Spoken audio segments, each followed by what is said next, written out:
What's up, bankers? Hello, bankers. How is everybody doing? How are you doing? 2024 is done, baby. It's over. It really sucks to not have a race, Yeah. but still have to do a podcast. That's true. Terrible. At this point, it's like we've done so many episodes of this goddamn podcast this year. I'm ready for it. Everyone's like sad that the Formula One season is over. When it's kind of your job, you're thrilled that it's done. No, I'm sad that it's done, but I still have to work. Like I don't get the pleasure Right. of watching the thing, but I still gotta clock in right now. Yeah, we gotta clock in. I still gotta well, listen, clock in. people are sad. They're on their computers. They're listening to their little on Spotify, Apple Podcasts, wherever you listen to us, and they're thinking, "Wait, I miss it. I miss the season. I miss the championship battle." There was no championship. There battle. was no championship. It was an illusion. Well, we talked with James Hinchcliffe recently. That episode's going to be coming out in January, and he was kind of like, there was no chance. Max had it the whole time. But It was like the Did he, though? It was like the polls for this election. It was like Right. They're like, it's close, it's coin toss, and it's like all the battlegrounds, all of them. it's like there's going to be a blue wave. Yeah, the no, blue wall. no. Pennsylvania, Wisconsin, Ohio. It's going blue, baby. Yeah. No. It's going Max Verstappen is where it ultimately went. Lando Norris, there was not an orange wave, even though they won the Constructors. For the drivers, it was going to be Max the whole time, I guess. When you win 5 out of the first 6 races, maybe, I guess. Yeah, but it was Max the whole time, just from the vibe of it. Just they didn't. Yeah. I forgot. Someone made a good point. It was like, it was a record deficit, but the season was so long that like the record deficit didn't mean shit. Right. You know what I mean? So like you can't really like. It's kind of like how football stats get messed up or basketball stats get messed up when you like add games. Like it just doesn't. Mm-hmm. You can't really apply modern Formula One statistics to the rest of it. It kind of gets fucked up. Mm-hmm. So it was totally doable, but just given It was possible technically, but when a team comes out, they start as hot as Red Bull did before everyone caught up.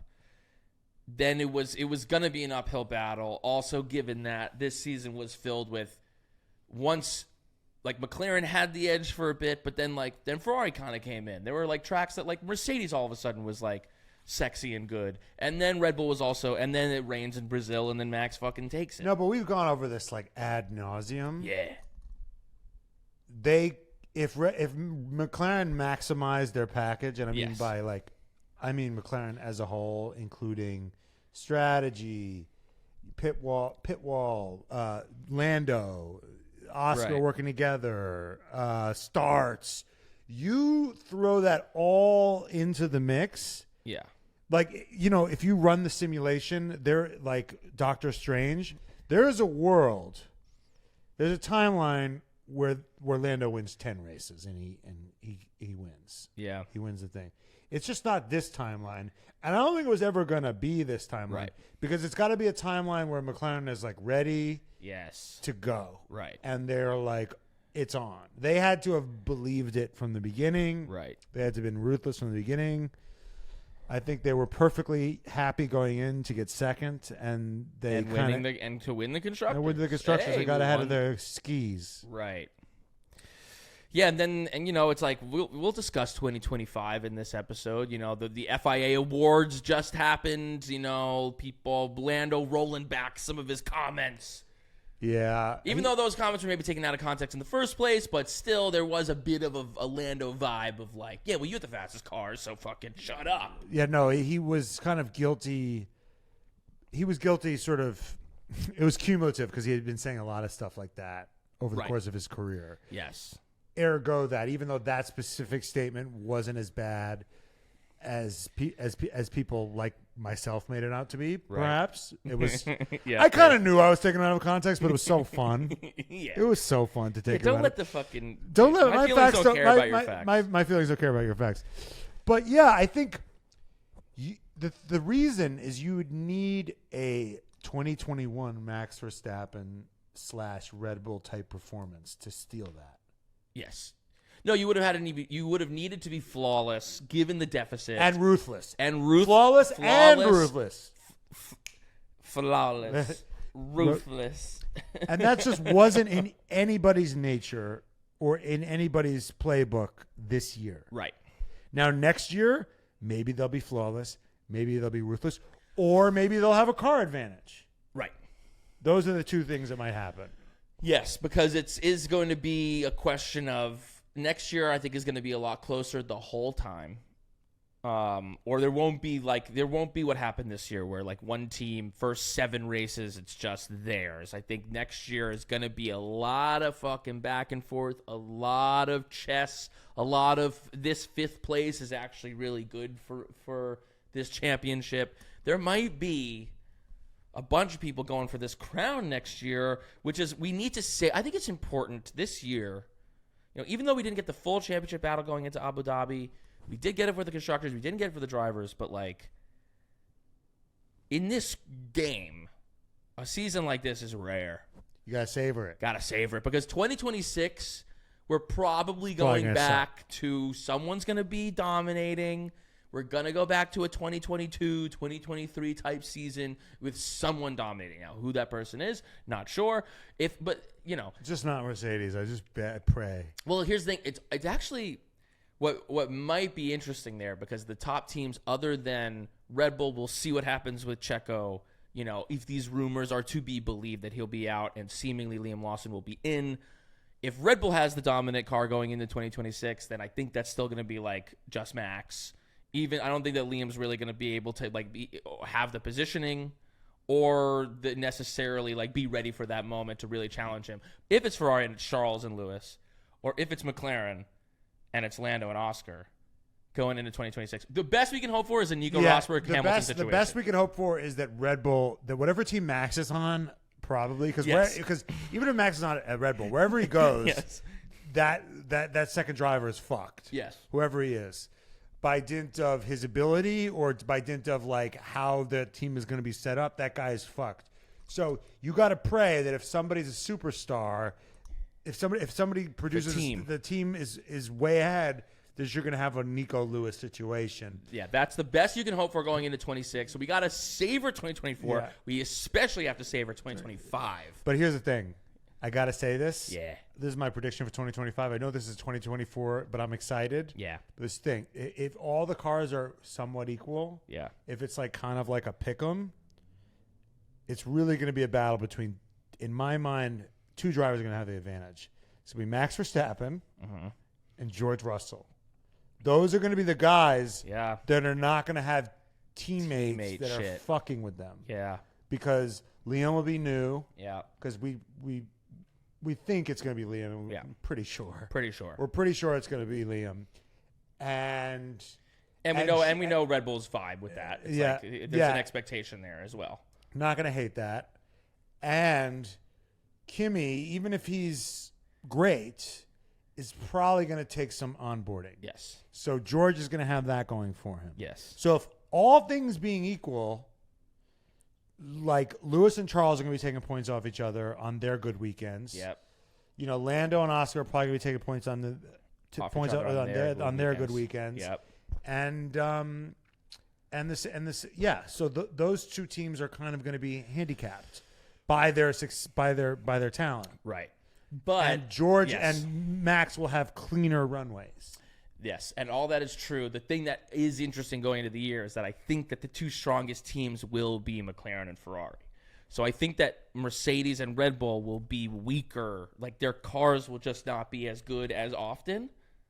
So then there's this, maybe. I still think Max is going to find a way while those guys are fighting each other. Dude, he's going to find a way. Nico Rosberg said it Lando Norris, the favorite to win the championship, and I'm back on the Delulu Lando train. Lando's winning 2025, mark my words. Do you think he's going to have enough of a car advantage to overcome whatever Michigas is going to happen next year? Probably not. Okay. He's gonna need apparently I don't know. I read somewhere or heard somewhere. I'm like Donald Trump. Like people are saying Lots of people are saying it. Lots of people are saying that they're taking a big swing. That McLaren is like doing what Red Bull did, which is like, or what Red Bull should have done. Excuse me. What Newey, because Newey was like, it's tapped. The shit is tapped out. Right. Like we should totally like switch up our design. Switch up our design, and because we're hitting the resin from the bottom on this thing. Right. And Red Bull's like, no, we just play the hits, right? And they got caught. And McLaren apparently is feeling that they're hitting the resin they're bottoming out. Mm-hmm. And they've decided to come in bold, do something new. So this could mean they're going to be way out ahead, or way behind, or like something in the middle where they're going to be having to fucking play catch up, right, like they always do. Yeah. But I think they're really feeling their correlation. Okay. Like they have a lot of faith in their ability to adapt. There's like the shit that they have in their wind tunnel on their computer, right? Whereas like Mercedes is shit. Yeah. Like they're really confident that what they're seeing is going to play out. Right. Which is like not been the case for Ferrari. Like Ferrari brought that upgrade. That's, by the way, that's the only reason Charles didn't catch Lando. Is because they brought that upgrade. I forgot when it might have been Silverstone. Like they had a few weeks where they were like nowhere, and then they had to like work their way back. But yeah, so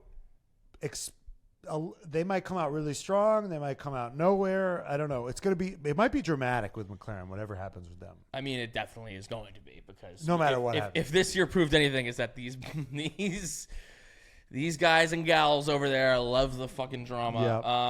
But of course, this is the Red Flags podcast, brought to you by our sponsors over at BetMGM. This is our 2024 look back.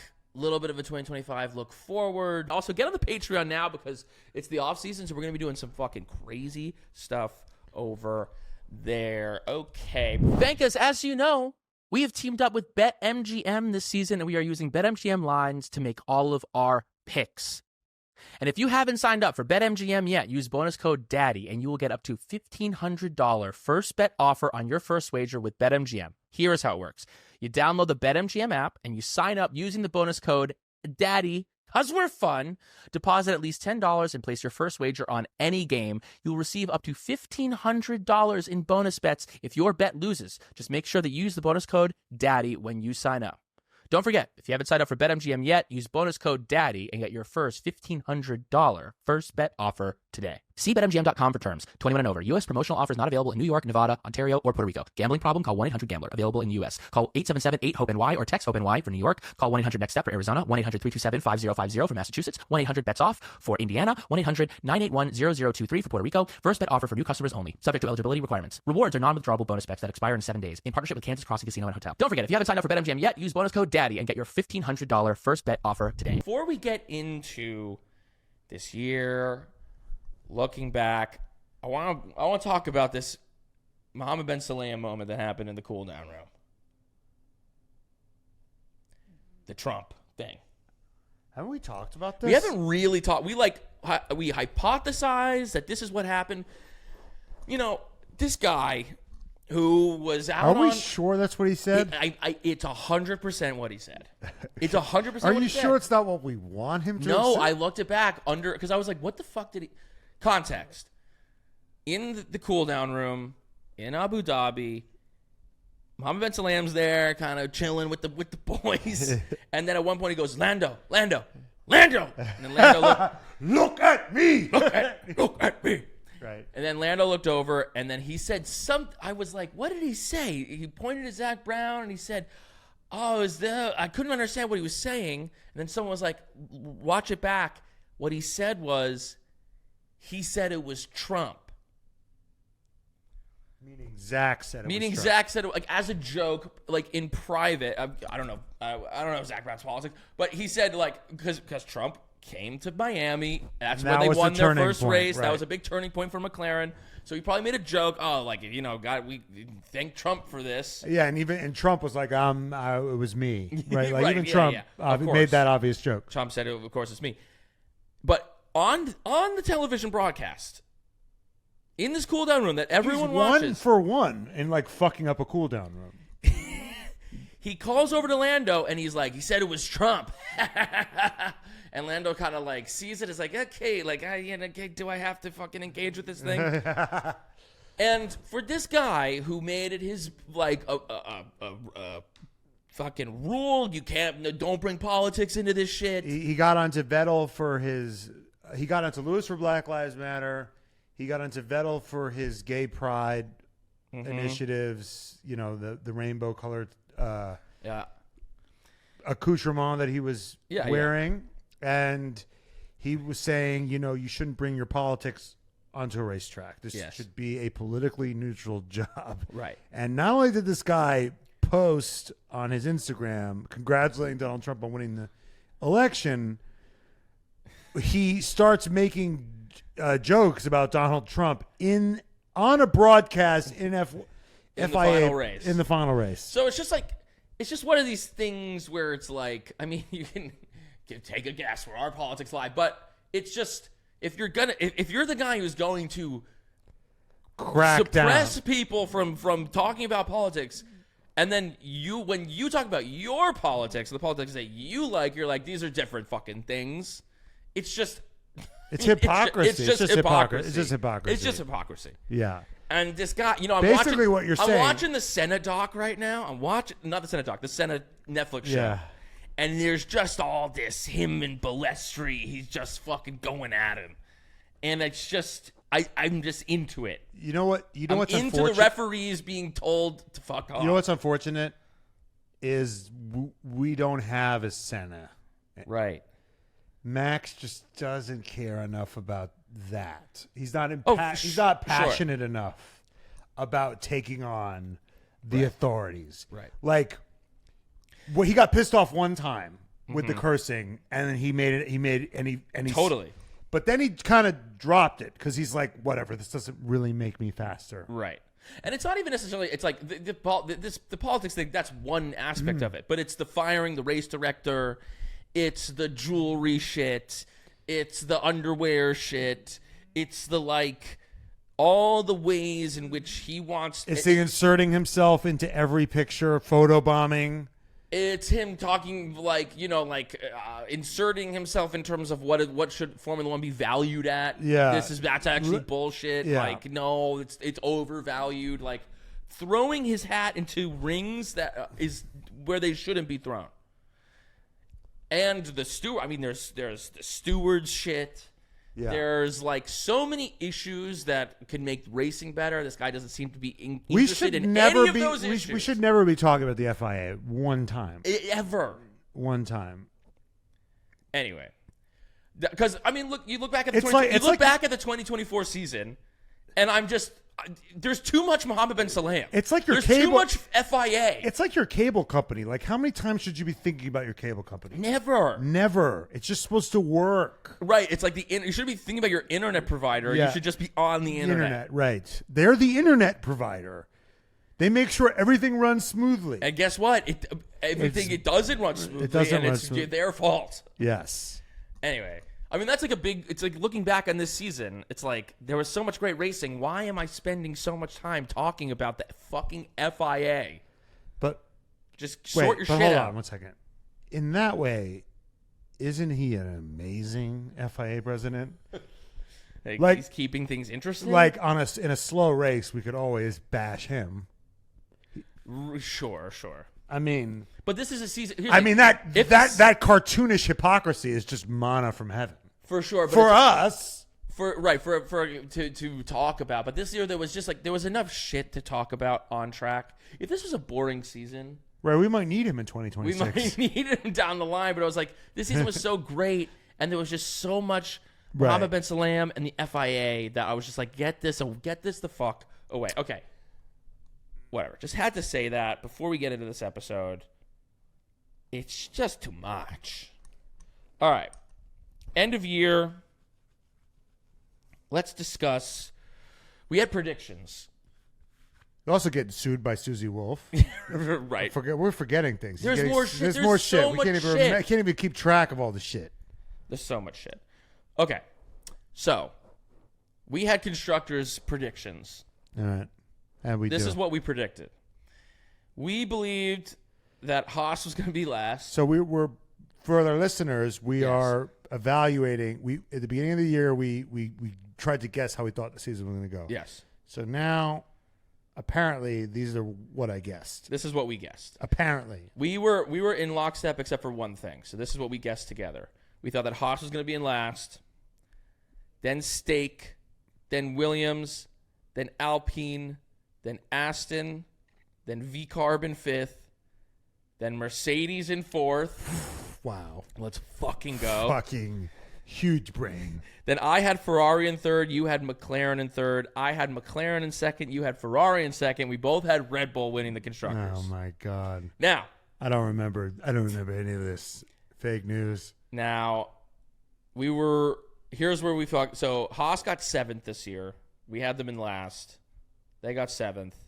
But let's remember it was Gunther Steiner's car that he developed. So Yeah, we let's we didn't know. perfectly clear about that. We didn't know that his effects would still be there. And if we had known that, we would have put it higher. That's right. If you haven't, go to lifeofsteiner.com. Get these fucking amazing Gunther Steiner shirts. So we were right in terms of the order. The other thing they were wrong, but we overhyped. We thought that RB. We thought the RB was going to get fifth. They wound up getting eighth. Fuck. And then obviously Red Bull got third. We both thought they were going to win the Constructors, but you thought the Ferrari was going to beat McLaren at the end, and I thought McLaren was going to beat Ferrari, and it was close. So it could have gone either way. We had that as so I know. I think Thank God we were wrong about Red Bull. for sure. I would give ourselves like a B minus on those predictions. Sure. I think Mercedes in fourth was genius. Mercedes in fourth was genius. Yes. We were really ahead of the And curve on that. We bet big on that, and we were fucking right. We bet big on them. We bet big on Mercedes being a fraud in like 2022. Yeah. Like I was like, I don't know about Mercedes. And then Lewis was like, you know what, Matt, you're right. Yeah. And this was, I think, before Lewis left. I was ahead of Lewis. Yeah. Lewis honestly probably listened to that episode. Lewis, that was the final straw Yeah. that broke Lewis's Mercedes back. I like to think it was the first straw. It's a good fucking point. I incepted him. That's what I choose to think. And that's what we all have our things that we live with. Okay, in terms of driver battles, we had predictions. We both thought that Kevin Magnussen was going to beat Nico Hulkenberg. And he still did. Morally, he still beat him. You said that Hulk is a quality merchant and K-Mag will ultimately get him. He outperformed him at the end. Recency bias says I'm right. Yeah, K-Mag had his moments there towards the end. Okay, we both thought that Bottas was going to beat Zhou. Technically, he didn't. Technically, he didn't. But he he outqualified him 900 to 1. Yeah.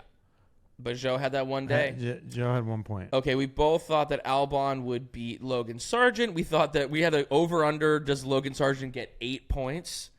I don't think he got 1. He got 0 points. Yeah. Did we say under? We said. I think I said over. I was like, it's gonna be a good year for Logan. You're an optimist. I'm an optimist. Okay, so we were definitely wrong on that. We thought that Gasly would beat Ocon. I said that Ocon was not long for Alpine. That was correct. I was right about that. Can I just say something? Gasly, one of the best performances this year. Totally. Great performance. He murdered Ocon or however the fuck you say it, at the end of the year. Yeah. And I know what a lot of people are going to be saying. A lot of people say, oh, well, he was leaving. He was a lame duck. he complained about this. He complained about that. He complained about this. He might have had a cracked chassis. They wouldn't fix his cracked chassis. And I have this to say. If you're such a fucking asshole that they A, won't fix your car, and B, would rather race a fucking rookie in the middle of a championship battle, they'd rather do that than fucking let you race their car, then that has to count against you. Yeah. If you're a locker room cancer, Yes. then your ranking, how we evaluate you as an athlete, suffers. Like if we're looking at two athletes and one is like Steph Curry and the other is Steph Curry, but he shit talks everybody and nobody likes him. Yeah. Who do you think we want on our team? Right. So that's not really an excuse. Well, he only started finishing last because his team hates him. Right. Like, it's the thing that keeps Alonso from, like, 900 championships. Yeah. Okay. Actually, that is what's so amazing about Alonso is because he's the devil, and yet he still manages to do so well, and people still keep going back to him. McLaren went back to him twice. Right. Alpine have gone back to him twice. Yes. Like, I've said, in Hollywood, there's like a kind of like you get rumors about this person's really difficult to work with, or this person really has like an intense process. Right. Like if you're a method actor, right, you better be fucking amazing. Right. You can't be a liability and then be mid. Yeah. You can't be a mid-level guy and be a nightmare. So how do you feel about that? Like, if a guy's a complete nightmare, but he's like, you know, Jeremy Strong, I'm like totally fine with it. You're not like, it might be a little bit bummer to like be his castmate, but as an audience member, like, you know, I have mixed feelings about some of the like methody kind of shit, but Jeremy Strong was so fucking amazing in Succession that I'm like, however he needed to get there, fine with me. If your process is getting in the way of, if your process is so distracting to the people around you that it's harming their performance, then I see. It's like, at what point are you, you know, cutting off your nose to spite your face? Well, if you're just worried about how you come off, exactly. Well, then you don't give a fuck. Right, which is Ocon's whole deal. Right. He's like, team Shmeem. I don't give a fuck about team. I'm here to get mine. He doesn't give a fuck if the New York Times just smashes it. Like, says this is the worst fucking play we ever said. Esteban Ocon, pretty good though. Yeah, totally. That's all he cares and there about. are people like that, you know. But I think, Ocon's just not. I don't know. I'm just like, he's not long. I don't think he's long for this Formula One world if this is like the rep. What are you talking about, dude? Ayo Komatsu and Esteban Ocon worked together in in Renault. He does love him, apparently. Yeah, well, and he's getting the first female race engineer. Right. Which is big. Yeah, so Maybe that's what he's been missing. That's what he just needs to. Vegas, this episode is brought to you by Buffalo Trace Kentucky Straight Bourbon Whiskey. Buffalo Trace is crafted at the oldest continually operated distillery in America. The distillery has been making whiskey since 1773. That is 250 beautiful years. Buffalo Trace, the flagship bourbon from the world's most award-winning distillery, has a bold, robust flavor that is still incredibly smooth since it's aged 7 to 8 years for an elevated taste. Ahead of the next race, grab a bottle of Buffalo Trace and discover for yourself why this whiskey wins so many awards. Drink it straight or try the Buffalo Old Fashioned. Buffalo Trace, American-made, family-owned, and always perfectly untamed. Buffalo Trace Kentucky Straight Bourbon Whiskey has 45% alcohol by volume, proudly produced at Buffalo Trace Distillery, Frankfort, Kentucky. Big news, Vankas. I am going to be stoned for all of 2025. Yeah. All of it! The entire year. And to celebrate, we are running a monster giveaway where you could win a year of free THC and Delta 9 products, Almost Friday merch, and a unique Almost Friday experience. What could that be?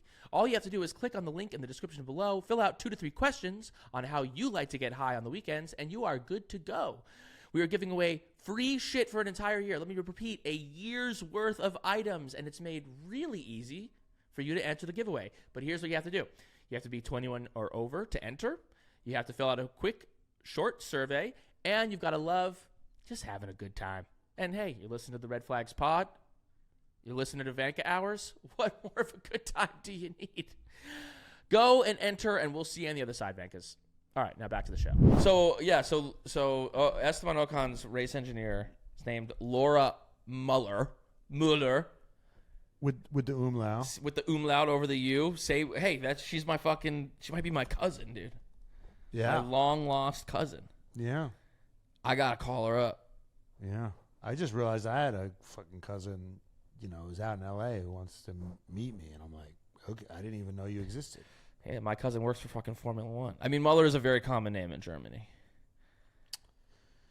Yeah, but she has uncommon talent, apparently, because she's first female race engineer. So yeah, and you also have uncommon talent. We're both good communicators. That's right.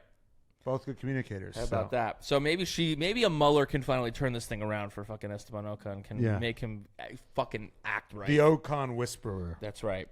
Okay, more predictions. We had Yuki versus Daniel. I'm sad. You had Yuki. I had Daniel. And listen, Daniel's a friend. Daniel's friend of the pod. Daniel's a close personal Both guys, friend. Friends of the pod, but fucking, I'm eating my words. Yeah. Yep. I didn't believe that Yuki could do it. I looked back and I thought, which outcome? I mean, I just thought Yuki had a higher upside going into the season. I guess I thought, and I'm right. Yeah. Because we saw Daniel. Yeah.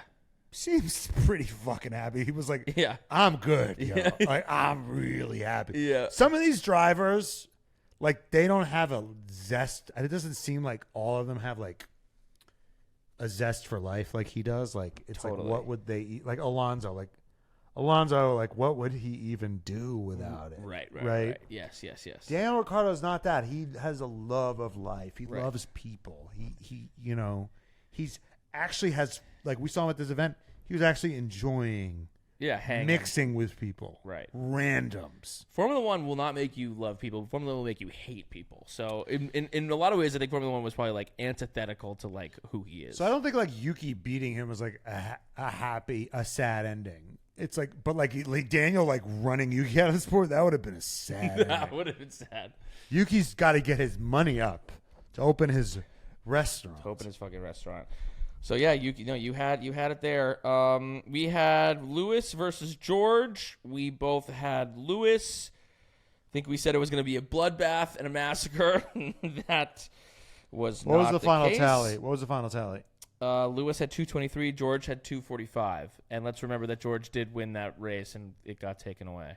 Yeah, because he cheated. He didn't cheat. Because he tried. Because as my parents would say, you tried to cut corners, Matt, and that's what happens when you cut corners. Okay. That was a bullshit disqualification. Charles versus Carlos. This will silence the Carlos-Charles debate. We said that Leclerc would dominate. He would win by over 20, is what we said. Charles ended the year with 356. Carlos ended the year with 290. We were absolutely 100% bullseye right on that. Yep, and he almost caught Lando. And he did almost catch He almost Lando. caught Lando at that great finish at Abu Dhabi. And I think, and even though he handled Carlos Sainz, I think Carlos Sainz proves to be a good foil Definitely. for Esteban Ocon, because for Alex Albon. I mean, like, you could be a lame duck person on a team and still fucking people rally around you. Oh, I see. And people support you. It doesn't have to be like, actually, you could leave now. Right. It doesn't have to be that way. Right. And I think, well, Carlos has that's survived in this game in the complete opposite way that Esteban Ocon has. No, but I think what Carlos might lack in, like, ultimate pace, yes, he makes up for in, like, team chemistry. Right. This is what I think. I was listening to an interview with Martin Brundle. He was talking about Senna, like, who are the greatest of all time. I think it was Brundle, or it might have been Nico Rosberg. Can't remember. One of them was saying that, like, that Senna ultimately was the best racing driver, was the fastest. Right. Michael made up for what he lacked in pace.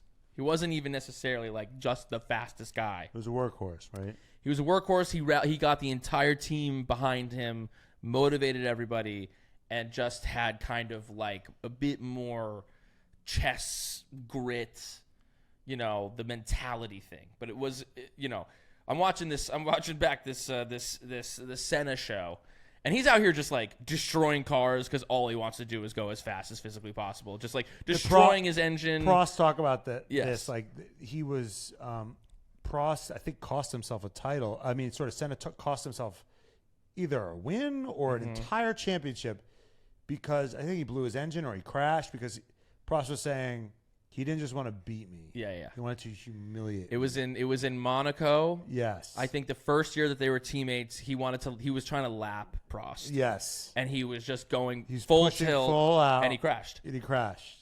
Yeah. And if Prost was like, if he just, I don't know who, I think it was Prost that says you want to win every race by as slowly as possible. Right. And that's how you keep from crashing. That's how you save your engine. Yeah. And all your parts. You put less wear on them.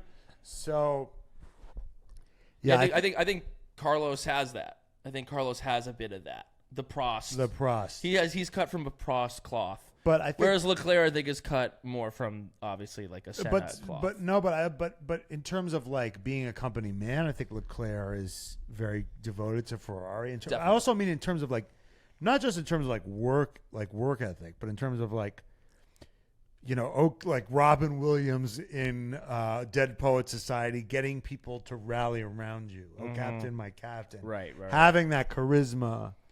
Yes. I think Lewis has it. I think Charles to a degree has it. I think Carlos has it. I mean, he's been fired, and he's the second driver. And you could see he is crying. People around him are crying. They hate to see him. The team loved they it. hate to see him go. Yeah. Yeah. But he fucking lost this year, so fucking whatever. got dominated by Charles. But the next year with him and Albon.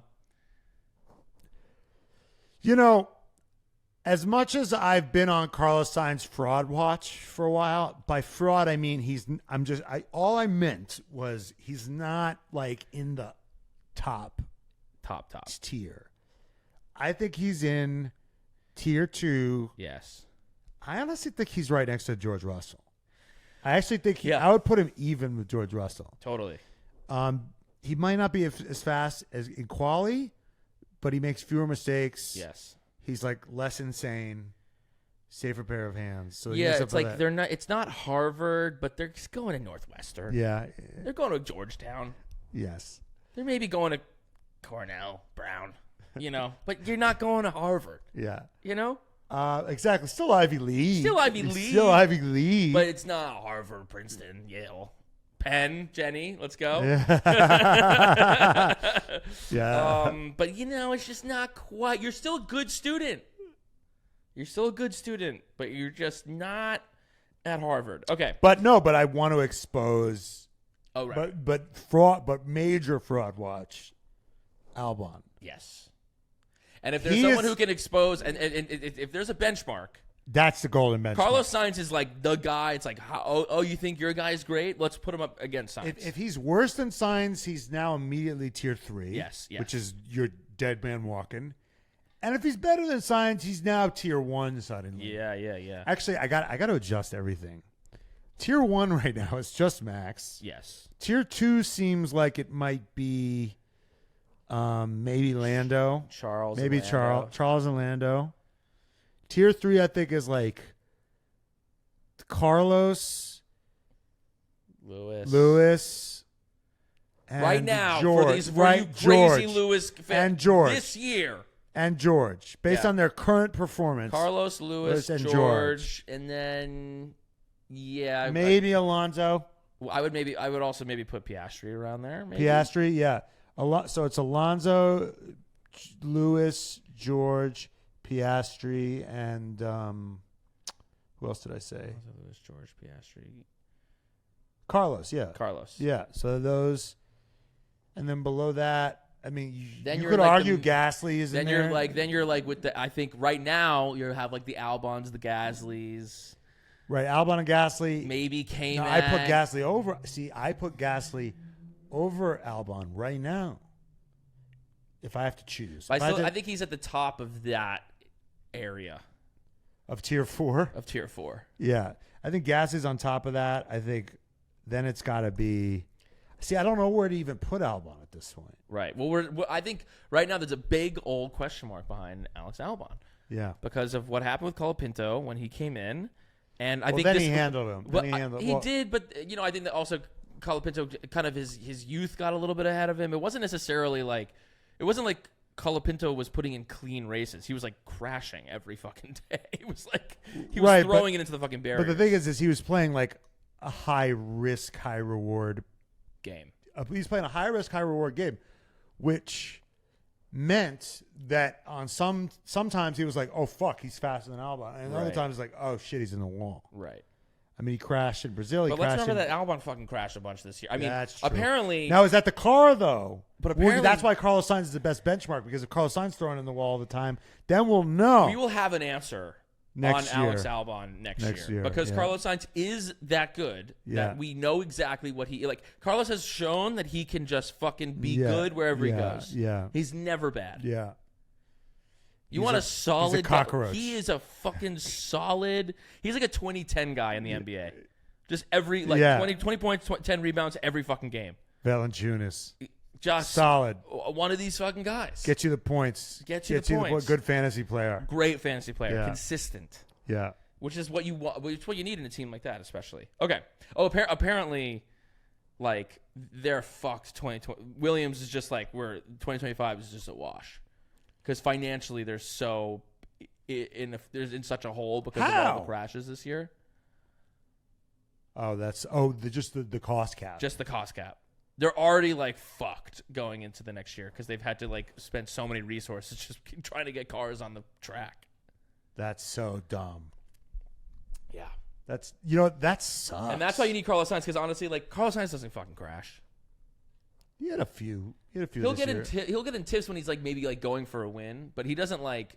He's not like throwing it into the barriers. Not like not unforced errors. Yes. Not unforced. Not like needless. Holy shit. Not like Q1. Oh, the car is dead. Yes. Now. Yes. There were so many of those for Williams this year. Yeah. So many.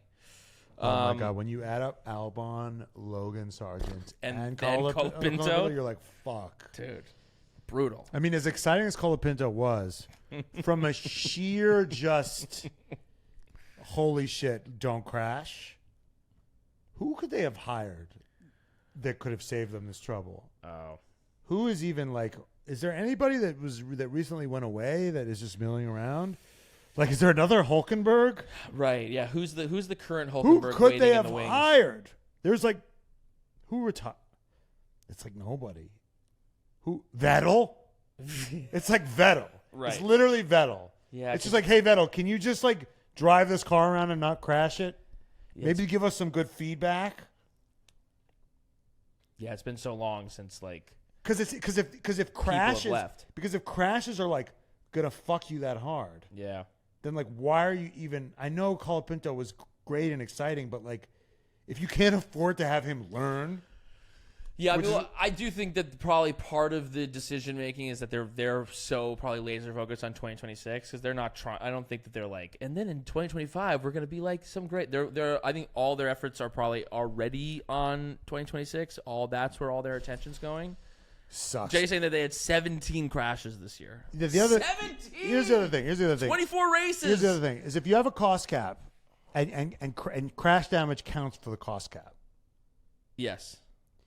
You limit testing. Mm-hmm. These F2 cars are not correlated to the F1 cars. Right. Then you're making it really hard on new drivers. And I think that that's really unfortunate because now it becomes like not really feasible. Like it seems like in hindsight, it's like, well, it seems stupid to bring in a rookie because he's going to crash a lot. And like, how the fuck are these guys going to learn if crashing is not like in the budget? Yeah. Like you're by putting crashing in the budget, you're sort of unfortunately de-incentivizing teams. By of course you have to pay for it with money, but I mean in the cost cap. At that money coming people out are saying like, "Oh, we want more young people in the sport." Well, if like even if they want to pay for it, they literally can't. Right. And they can't pay for fucking to train these guys. Because in the old days, like with Lewis Hamilton in 2007, he had like 1,000 laps in that McLaren, and he was ready. Right. As ready as you could be. Yeah. Nowadays, you can't. Kimi Antonelli did one FP1 and right, threw it into the barrier. Exactly. So like he's really not, and he did F2, which is not correlated to F1, right, at all. So these rookies are really coming in not, and everyone's like, well, Ollie Berman. I'm like, well, we'll see. At 3 incredible, well, not Brazil. Well, he outqualified Hulkenberg in Brazil twice in the sprint race and the feature race. But it seems like, there's a big difference between. Well, it's like the flash in the pan. You can't necessarily believe in the flash in the pan because it's like over time will show. If you play high risk poker, you're gonna lose a lot of. Now Bierman doesn't seem. He seems a little bit more like calculated than Colapinto. Colapinto's like kind of his whole vibe is just chaos. So I think that like maybe there are rookies that they can. It's like it's okay to be a bit slow. Just fucking. It's gonna take you a minute. We'll get you there. Jenny, where did opposed to coming in full tilt. Where did he finish relative to Antonelli? While Jenny looks that up, we'll say that the team they had 17 crashes, costing them 13 million euro in damages. They had the same amount of crashes as they did points this year because they only had 17 points this year. You could make a tough year. You could make like a really good cast drama for that. About just anything, like with that budget. Yeah. Oh, I see what you mean. Like an old school. Dude, you know how many movies you love were made for that? Yeah, I mean, you could make like 3 uncut gems. Yeah. For $13 million. So yeah, in F2 this year, Antonelli had 113 points. Behrman had 75. Now, it's also remember that Behrman was raced 3 races this year. That I think he had missed F2 races for. So that's 6 races that he missed. He missed 6 races? I think he missed 6 races. Can we confirm that, Jenny? Pretty sure. Bierman, he missed 2. He missed 2. Okay, so he missed 2 races. So he missed 4. He wasn't at 2 races, which means he missed 4 races because there's sprints and features. Yeah. So he missed Jeddah. So it's actually kind of close. And he missed Baku. Yeah, they seem to be maybe a little bit kind of. But it was Batman's second year and Antonelli's first year. I don't know. We'll see. Yeah, we will see. I mean, the rookies are coming in. There is this rookie wave. And there might be a fucking rookie in the Red Bull seat. Like a graduate. A super rookie. A red shirt rookie. Oh, yeah. Liam Lawson. With Liam Lawson. What do you think? Did he do? What do you think of that? I think Liam did fine. Given Yuki didn't kill him. Yep. But he didn't bludgeon Yuki to the point of where it's like, oh, it's obvious. He didn't make it obvious, but given Yuki's advantage in experience, sure, Liam did admirably. Yes. I don't think it's crazy for them. I think this is what they wanted to do the whole time. This is seemingly what's going to happen, unless something drastic changes in the next week or so. But why are we so measured today? I don't know. We're looking back, dude. We're looking back. Why are we so measured? I'm feeling by. insane that I'm like, okay. Well, given this, given that, I guess it's not an insane choice. All right. Well, you know what? I do promise. Let's not get measured. Let's not get measured. I do promise that when Yuki doesn't get the seat, I will freak the fuck out. Let me promise that right now. Let's get not measured, dude. Lando versus Oscar Piastri. We both thought that Lando was going to win. I said that Lando was going to win by over 40 points. You said under 40. What was it? It was 375 to 292. So what is that? 83 points. That's really embarrassing. That's really scary to have to do that in front of all of our listeners. Is that right? No, not 83. 5 plus 2. 375 minus 292. We're so stupid. 292. 83. You're fucking right. Well, you're even dumber than I am. I am stupid. That's why I host a podcast. What, Brian, I still that you do your own research. You know, I like that. I do my own research. Too. I do my own research. Is the world really round though? You got to suss that out for yourself. It remains to be seen. Are birds real? I'm not so sure. So is 80 this year? You think Oscar can? I mean, look. Oscar had some heat on him after Budapest. He had some good starts in Monza. He totally fucked it up for Orlando a couple of times. Yep. But he had that great performance in Baku. Great performance in Baku. Out-qualified Lando a few times. Interestingly enough, he got out-qualified by Lando a lot. Yes. A lot. But they're like overall, like if you like take the time, and they're very close. Yeah, he was never like. There were a few times where he was like way off the pace. It was like Lando just had that extra oomph. Yeah, that would get him into first, and then Oscar would either be like second, third, or fourth. You know, it's like it wasn't like it wasn't a Checo Max situation. Yeah, it seems to me that they are. If we had said this before, but if they combined, they would be the perfect Dragon driver. Ball Z. Yeah. Because it seems like Lando kind of has the raw pace, but doesn't have the race craft. And he's not as aggressive. Oscar is just like unwavering and just fucking ice in his veins. The Monza, like in Monza, where he got threw Lando, it on the fucking inside. Didn't care. On Leclerc. So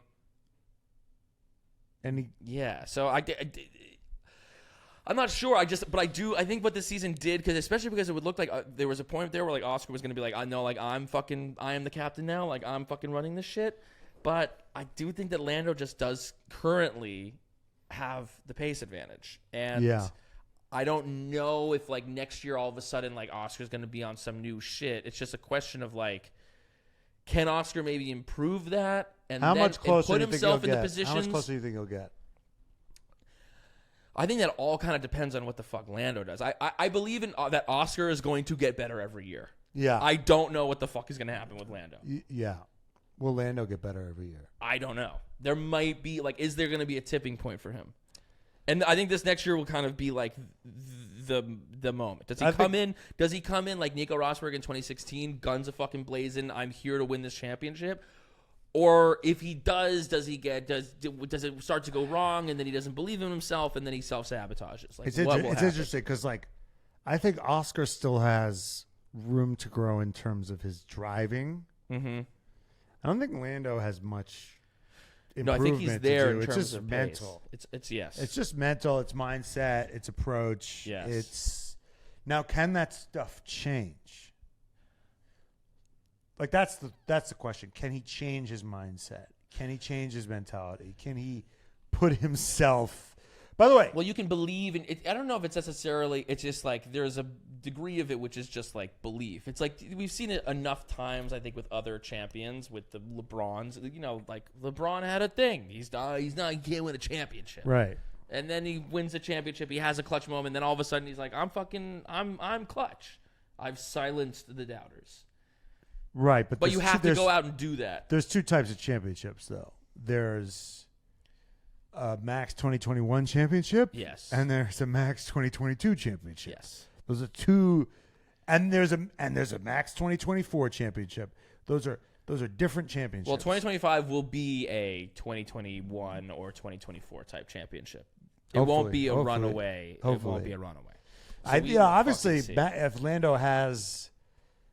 Like what the car that Max had in 2022 or the car that Lewis had in 2014, 15, 16, 17, keep going. Yeah. He can win.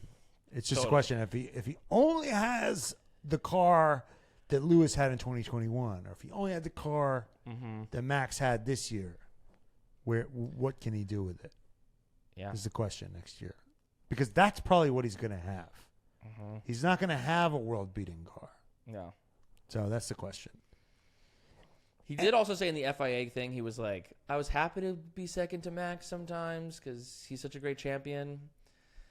I was like, dude. Just like, well, if you're dude, it's better to lose to him than some bum that you're like, I think that's kind of what he was saying, but He's like, I'm proud to be second to Max, but it's just like, that's who you're going to be going up against next year, dude.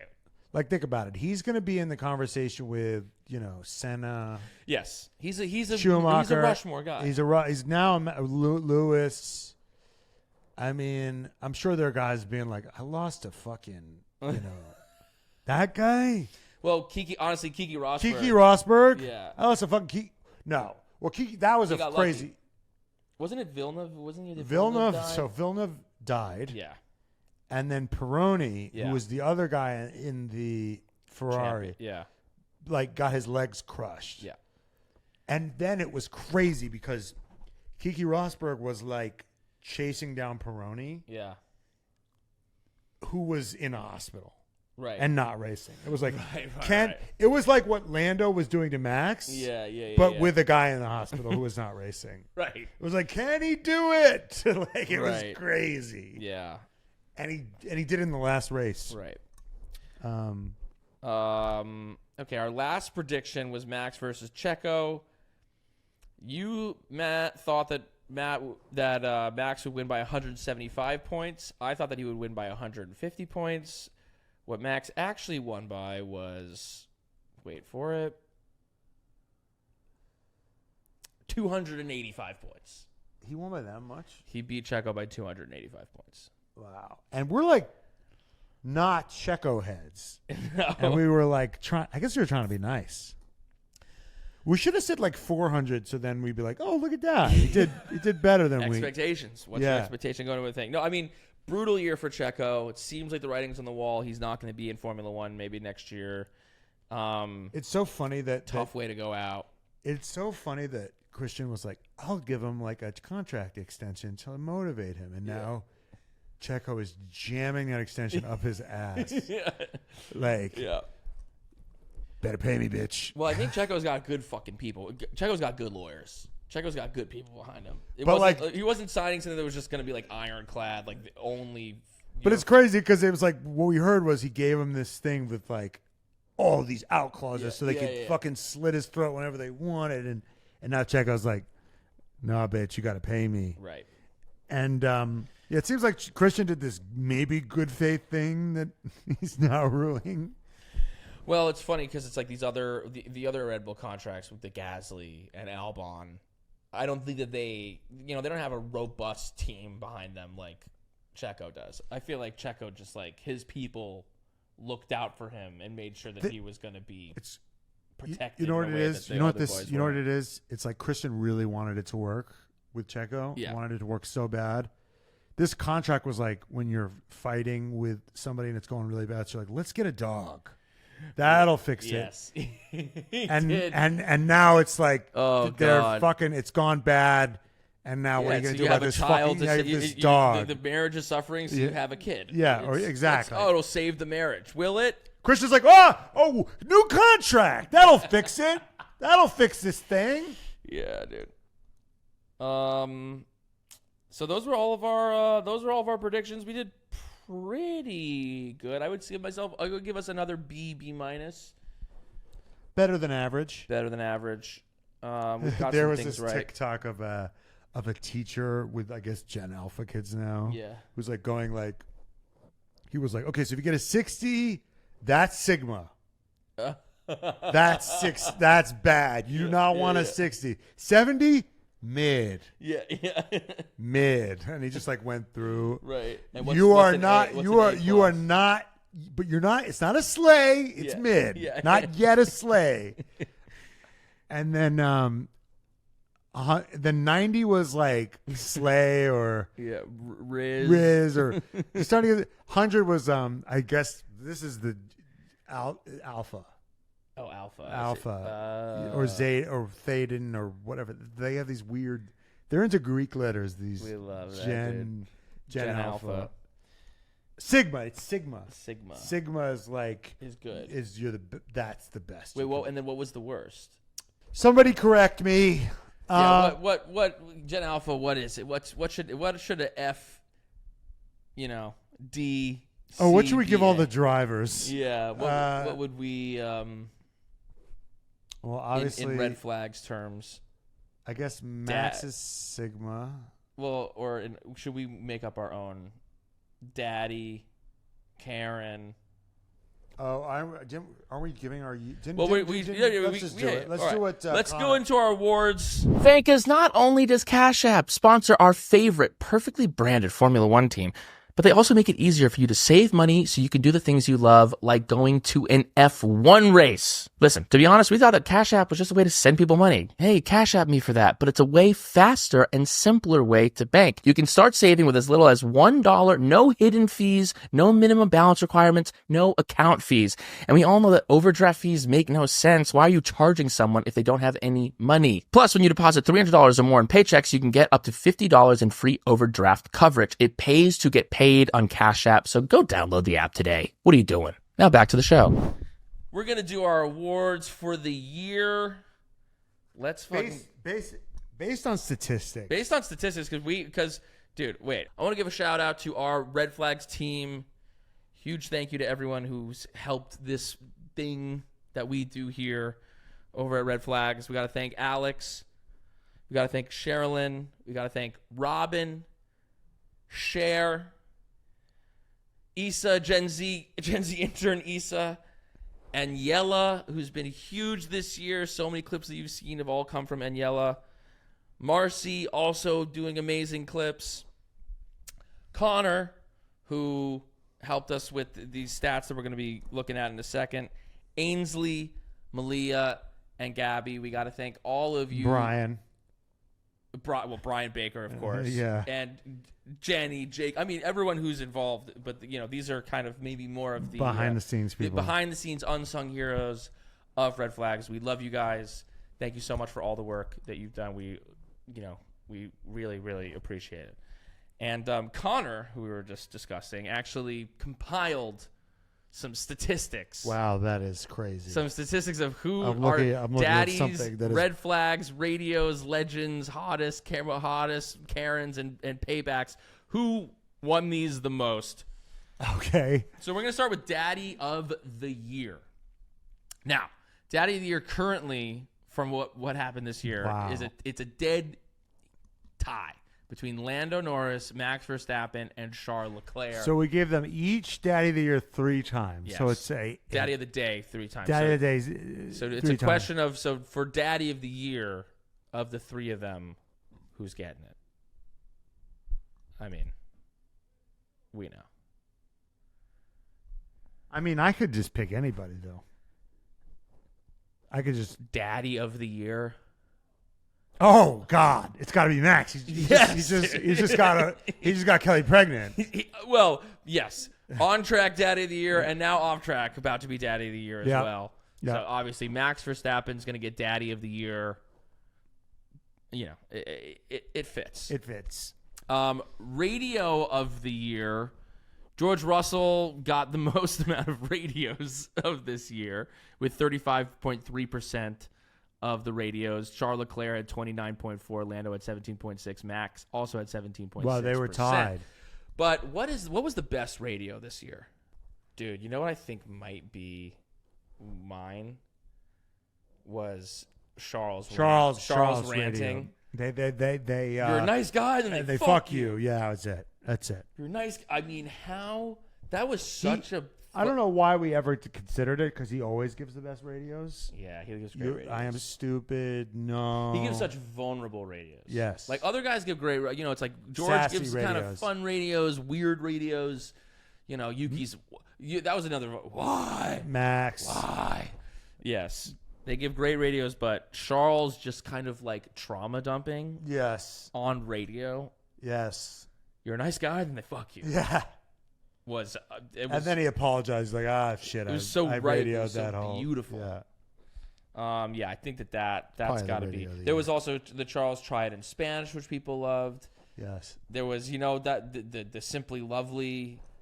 You know what that shit is? Simply Lovely. Simply fucking lovely. Yeah, Leclerc crashing out in Yeah, Vegas. yeah. That's what got to be Radio of the Year. Yeah. Hottest moment of the year.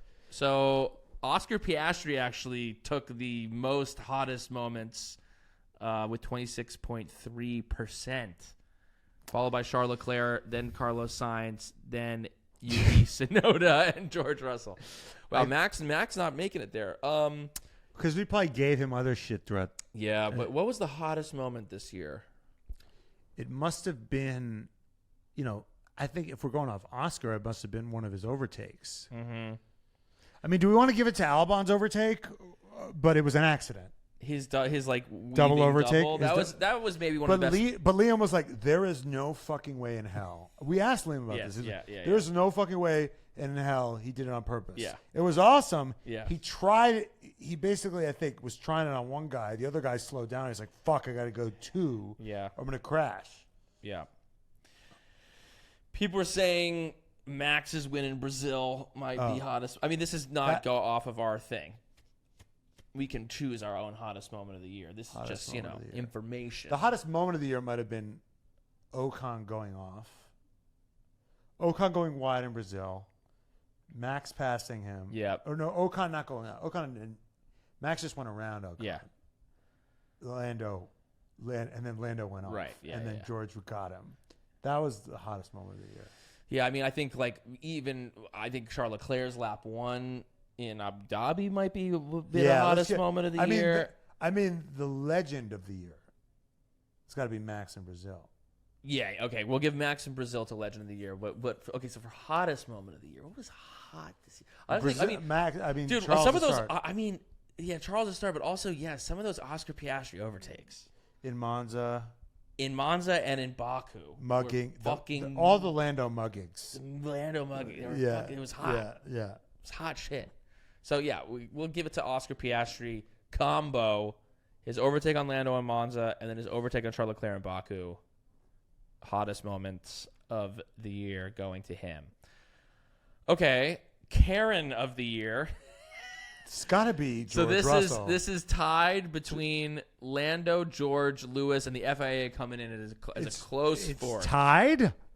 My God. In terms of how many times we gave it to. No, FIA is 20%. I know, they're a fourth. Oh, I see. Tied between Lando, George, and Lewis. Karen of the year? Karen of the year. Yeah, I'm going to give it to George Russell. He's always complaining about it. He's always complaining about something. Yeah, he is. He's always stirring the pot. Yeah, but he wasn't complaining much about his car. Like, it was interesting. He was complaining about other people on track. He was never he wasn't complaining about the Mercedes or his car. Lewis was doing a lot of that. Oh, Lewis was whiner of the year. Lewis was like, this hunk of chunk, this piece of shit. Lewis was the whiner of the year. Yeah. It's undrivable. I'm gonna retire the car. Yeah, retire the car, guys. Seriously. When the going gets stiff, retire the car. Seriously, guys. This car's undrivable. I'm gonna give it to FIA. They're red flag though, probably. Oh yeah, maybe they're red flag. You're fucking right. So I guess Karen, we'll give it to George Russell. Yeah.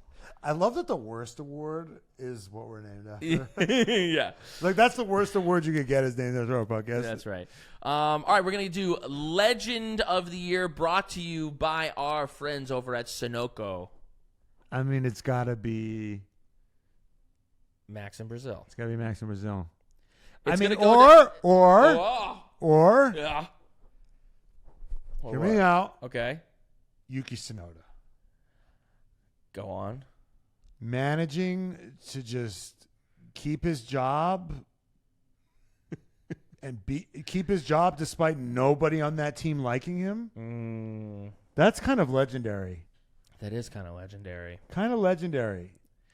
Yeah, the obvious choice is Max in Brazil. We get it. Yeah, but Yuki Tsunoda. Fun choice. Yuki Tsunoda being there 4 years, just kind of like the guy with the stapler in Office Space.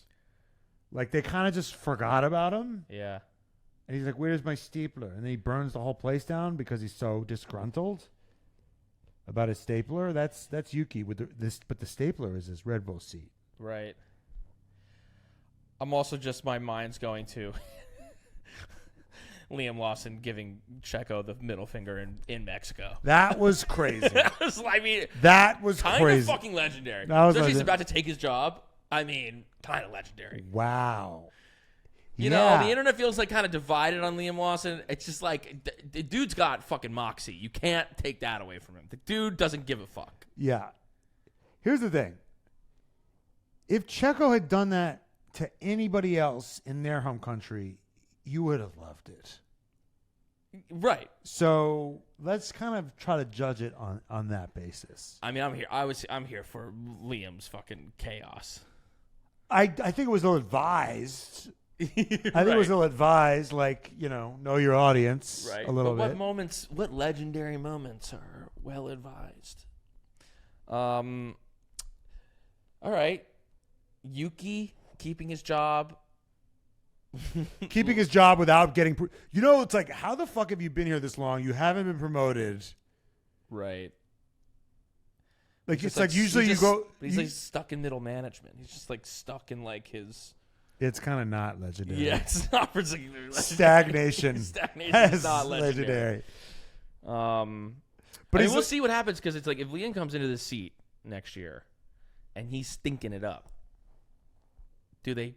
what do they do? Yeah, they buy out they fucking Or do throw they $1 trillion at Carlos Sainz. Or do they throw you? If Liam's stinking it up, do they just put Liam? Do they pull a Kvyat? And put Hadjar in? Put Yuki in, dude. Not happening, dude.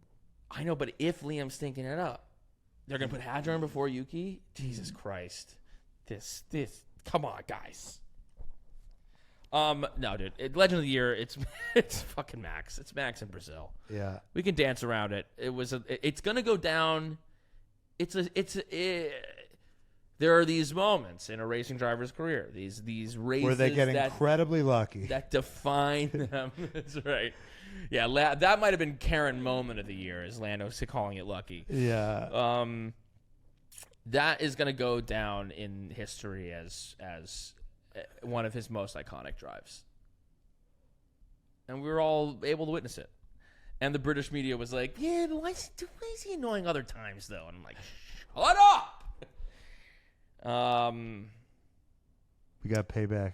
Payback of the Year brought to you by Cash App. So we got Lewis at 66%. Oh, yeah. And Alpine, I guess, had a few paybacks as well. They got 2, and Lewis had 4 paybacks this year. Alpine had 2. I mean, I'm sure we gave Lewis payback when he won in Silverstone. Yeah. Like, y'all, that was like such a good drive. Y'all forgot about Dre. But Yeah, then he what kind of was- fell off. He kind of didn't finish it strong. Yeah, what was Oh, ultimate? although he did have that great comeback drive in Abu Dhabi. Yeah, but Lou. Lewis's payback, if he's going to get payback, it's going to be next year. Yeah. This wasn't a payback year for Lewis. Yeah. Who this was a payback year for was fucking Max Verstappen. Because he won again? Simply Lovely. Simply Lovely. Simply Lovely, taking his Well, it was catchphrase back. also like, oh, you just have the best car. I was like, no, bitch. Right. Yeah, that's definitely in there. It's me. Hi, I'm the problem. It's me. He is a fucking. I mean, problem. that's what everyone here is saying. Yeah. Is saying that. Max is winning all the awards. But Dude, that's gonna be a fun award next year because next year there's so much like weird blood now. There's so much kind of like people going to other teams.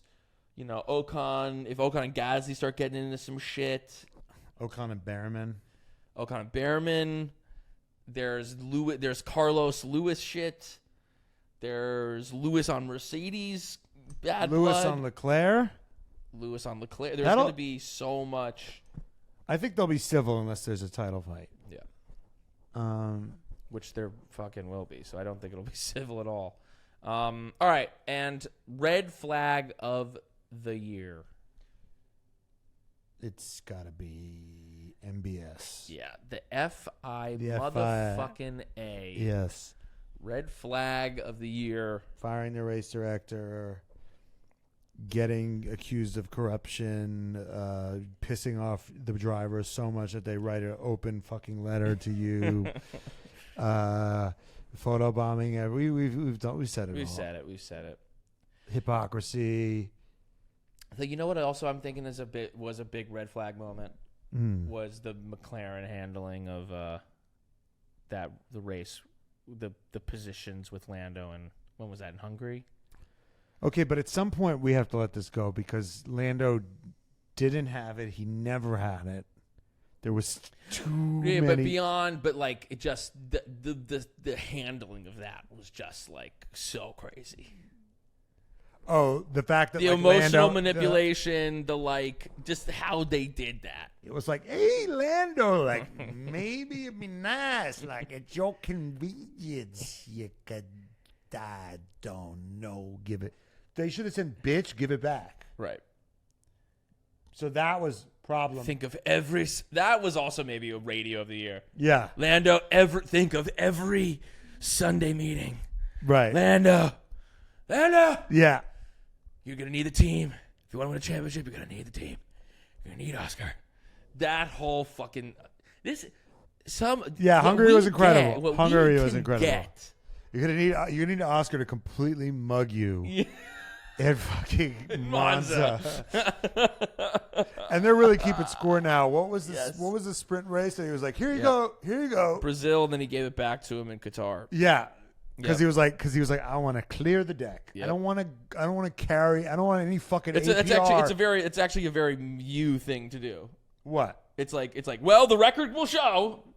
No, I'm not a scorekeeper. Like, I'm not that uncomfortable owing somebody a favor.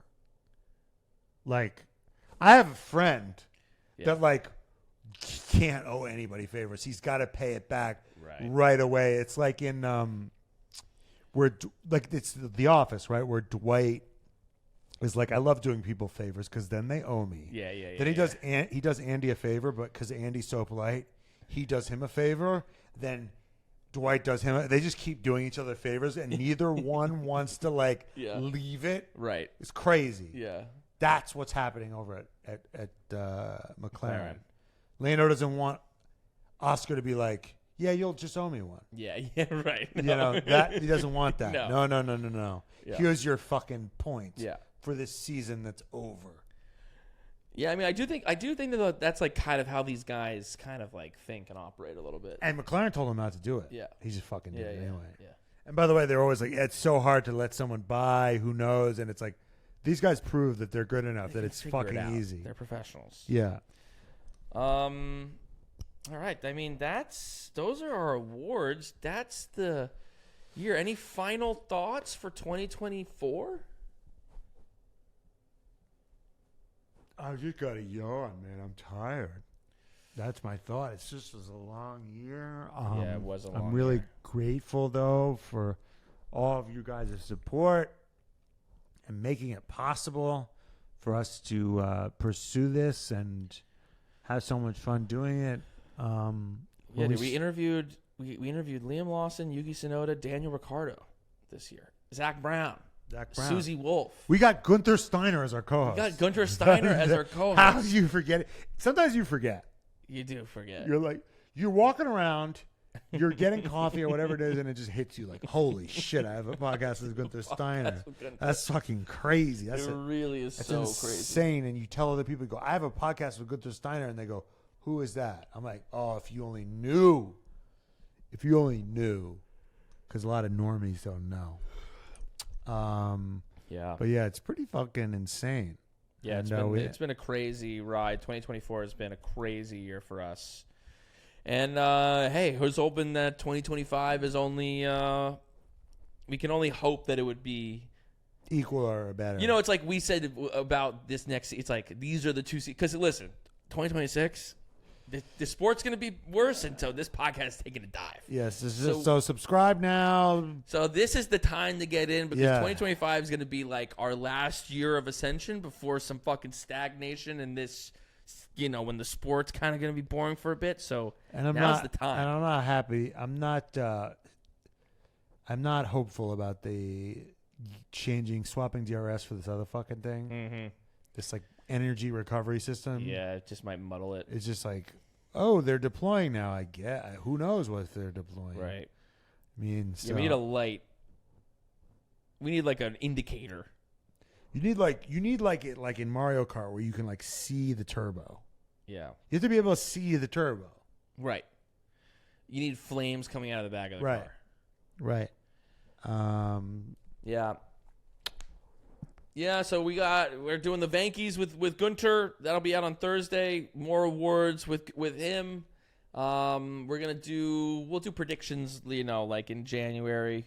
We got James Hinch. We got James Hinchcliffe that he'll be on the pod. He's coming on. That'll be an episode that's coming out in January as well. And we're gonna be popping off on fucking. It was a great interview. Patreon. There's And a great. Patreon. Oh yeah, and we're gonna be popping off on Patreon. So Subscribe to the subscribe Patreon. to the Patreon right now. Keep yourself warm in these keep lean yourself- euros. yeah, that's and right. keep us warm. Keep us warm. That's what matters most. We love you, Vankas. Thank you for such a great year. Thank you for a great year. Bye, Vankas. Mwah.